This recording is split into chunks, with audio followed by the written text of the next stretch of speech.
la kuwaita hapa leo waandishi wa habari ni kuzungumza na nyinyi mustakabali wangu au mwelekeo wangu wa kisiasa. Nimekuwa mwanachama wa Chama cha Demokrasia na Maendeleo Chadema tangu mwaka 2012 nikiwa na miaka 19 tu. Lakini mwaka 2015 nilianza harakati hizi rasmi hapa Dodoma baada ya kuwa nimetoka shule Dar. Tumeshirikiana, tumekijenga chama hiki kwa pamoja, lakini tumeitikiwa na watu ambao hatukuwahi kuwaza kama kuna siku wanaweza kutuitikia, kwa sababu ya culture yetu, kwa sababu ya mazoea yetu wana Dodoma. Watu wa Dodoma wameishi wakizoea au wameishi wakiamini kwa Chama cha Mapinduzi ndio chama pekee yake, si ndivyo?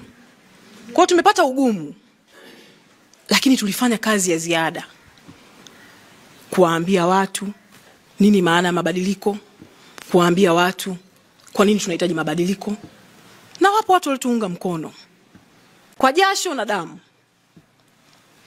Hakuna siku Dodoma tulifanya siasa kwa kutumia fedha, kwa sababu fedha hatuna. Lakini wenzetu wamekuwa wakifanya siasa kwa kutumia fedha, nyie mnafahamu. Kwa hiyo watu wote waliotuunga mkono walituunga mkono wakiwa na imani, wakiwa na matarajio, wakiwa na mategemeo. Kwa hiyo hali ya yote niseme asanteni. Nilitaka kufanya kwa siri kwa sababu mama yangu aliniuliza, umeniambia mengi, unapitia changamoto nyingi, lakini je, ni muhimu kufanya wazi? Ni muhimu kufanya kwenye vyombo vya habari?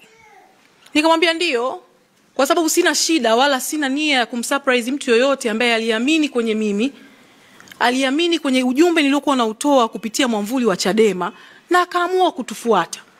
Ungwana ni niseme wazi.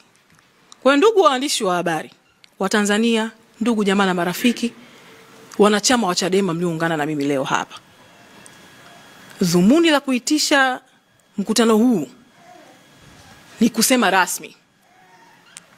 Kwanza najivua wadhifa wangu wa mwenyekiti wa Chama cha Demokrasia na Maendeleo Chadema mkoa wa Dodoma.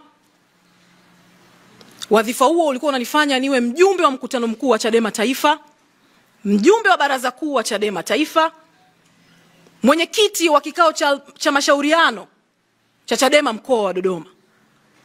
Zilikuwa nyadhifa kubwa, lakini mwenyekiti wa baraza la uongozi wa Chadema mkoa wa Dodoma.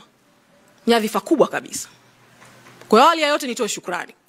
Shukrani kwa waandishi wa habari kwa kuendelea kuitikia wito wangu pamoja na tofauti za mwelekeo wangu. Lakini zaidi nimshukuru sana Mwenyezi Mungu. Hii siku ya leo inawezekana ikamark siku ngumu kabisa kwenye maisha yangu. Ikamark siku ngumu kabisa kwenye maisha yangu. Na bahati mbaya imetokea kipindi kibaya sana. Nilikuwa naweza kufanya hivi kipindi ambacho hakuna wimbi kabisa la kuhama Chadema. Au nilikuwa nisiweze kufanya hivi pamoja na yote yanayoendelea Chadema. Lakini leo ndio imekuwa siku mwafaka ya mimi kufanya hivi. Sijawahi kuwa mwanachama wa chama chochote cha siasa. Sijawahi kuamini kwenye itikadi ya chama chochote cha siasa Tanzania. Chama hiki kilikuwa ni chama changu cha kwanza,